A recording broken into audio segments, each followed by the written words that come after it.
आइए सुनते हैं आज की कहानी बड़े घर की बड़ी बात। एक साधव के 4 कन्याएं थी, एक से बढ़कर एक सुंदर। एक दिन चारों नदी पर नहाने गई थी। तभी देखा एक राजा घोड़े पर बैठे नदी किनारे से जा रहा था। जाते जाते कुछ सुन वो कोतूहल में भर गया, बाकुल पेड़ की ओट में हो गया। बड़ी कन्या बोली, राजा के रसोइये से ब्याह करती, अच्छी अच्छी चीजें खाती। मछली बोली, मंत्री से ब्याह करती तो अच्छी साड़ी पहनती। उससे छोटी बोली, कोतवाल से ब्याह करती तो किसी से न डरती। सबसे छोटी सबसे सुंदर बोली, राजा से विवाह करती, राजा पटरानी कर रखता, कभी दूर न करता।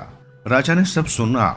महल में लौटकर बनिया को बुलवाया, सब बताया। जिसकी जो इच्छा उसे वही विवाह कर दिया। खुद छोटी से विवाह कर पटरानी मरा, चैन से रखा। अन्य विवाह कर वहां दासी बनी रही। कहा है ये मन सोचता जो समय पर पाता है सो। सबकी मन की इच्छा पूरी हुई, पर तीनों बहनों का मन फीका पड़ गया। छोटी बनी सबसे बड़ी पटरानी, हम उसकी नौकरानी। जले हमारी बुद्धि, तब इतना पता था जितना भी पछताए क्या होगा। जिसका मन जितना उसका प्रभु उतना। ये तो देवों का विधान है, इसे कौन बदल सके।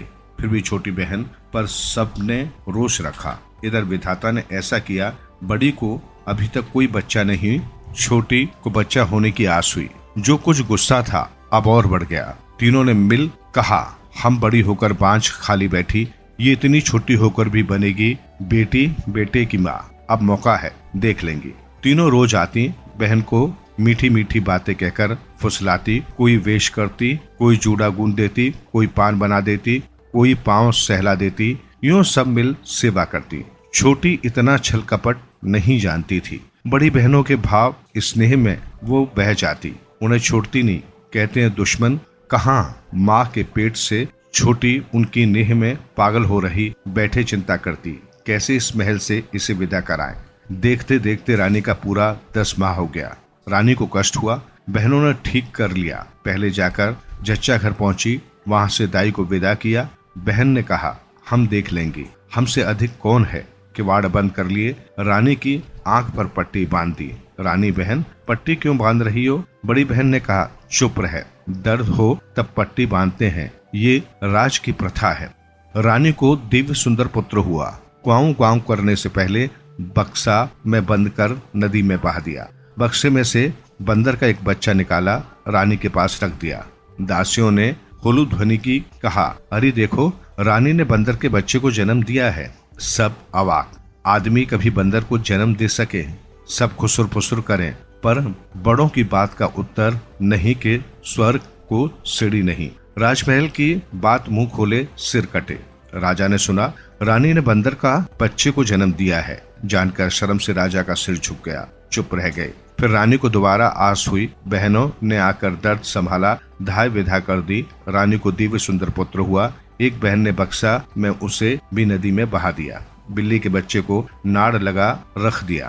राजा चिंतित, भाग्य मान रहे। फिर तीसरी बार रानी को आस हुई, अब की सुंदर बेटी ने जन्म दिया। कूटनीतिक बहनों ने उसे भी बहा दिया। अब के कुत्ते के पिल्ले को सुला दिया। चारों ओर बात फैला दी। अब आदमी के भी जीव जंतु पैदा होने लगे। राजा के कान में बात गई, ये असुरानी है, इसे पटरानी बना रखा है, इतने ठाट बाट से रखा। राजा ने सोचा, सच असुरानी न हो तो कुत्ते बंदर बिल्ली पैदा करती। रानी को कारागार में बंदी बनाकर रखा। राजा की पटरानी सोने के गहरे भारी लगते, आज पहने कल फेंक देती। अब लोहे की कड़ी पड़ी, अब खूब मोटे कपड़े पहने हैं। दूध घी में रहने वाली मोटे भात को तरस रही, उसकी आंख में आंसू सूखते नहीं। क्या करे क्या न करे, भाग्य तो सहना होगा। रानी के बेटे को किसने रख बड़ा किया। बक्सा जाकर किनारे लगा, वहीं राजा के माली का घर है। भाग्य का कर्म से ये तीनों बच्चे मिले। अपने बच्चे समझकर उनका लालन पालन किया। राजा ने कुंवर चांद सा चेहरा, माली के घर में चंद्रकला की तरह बढ़े। तीनों भाई बहन घूमते घूमते एक पहाड़ी पर चढ़े। एक झरना बह रहा था। वन कहाँ से कहाँ तक फैला है। झरने के किनारे घना बरगद का पेड़, उसके नीचे ऋषि तप कर रहे थे। उनकी 12 हाथ की जटा, 5 हाथ का नख, 4 हाथ की नाक, गले तक ऊंची बाबी, तरह तरह के फल लता खिलकर झर रहे।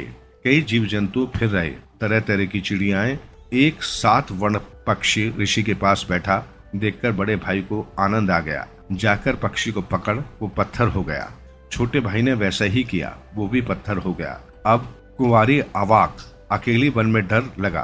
कोई उपाय न देख ऋषि के पास जा चरणों में गिरी, रोने लगी।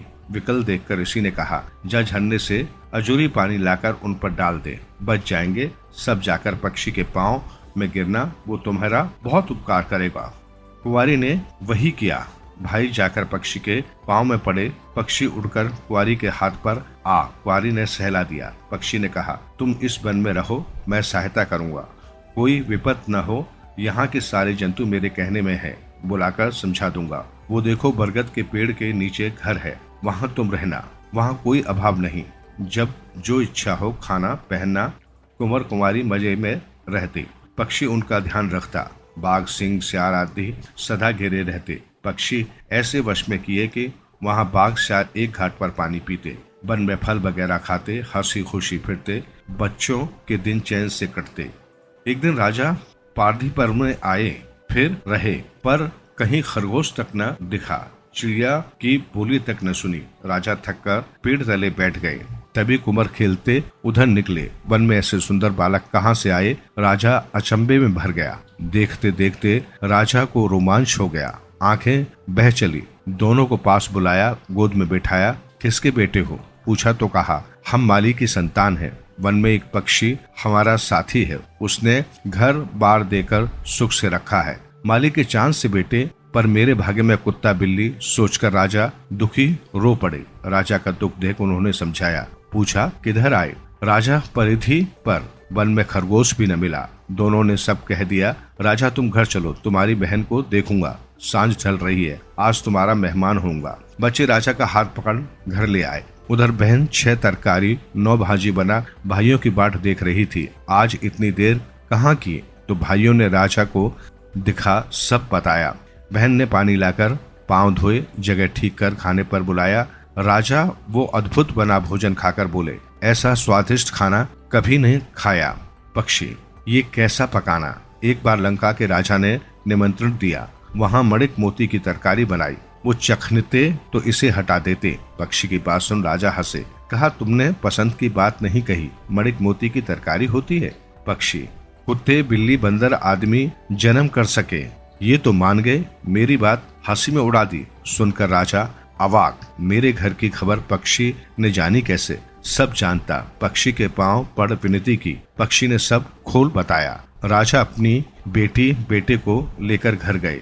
बंदीशाला से छोटी रानी को छुड़ाया। तीनों बहनों के आगे उसे गहने पाट वस्त्र पहनाए, सोने की डोली पर बिठाया। गोद में चांद से बेटे बेटी को लिया।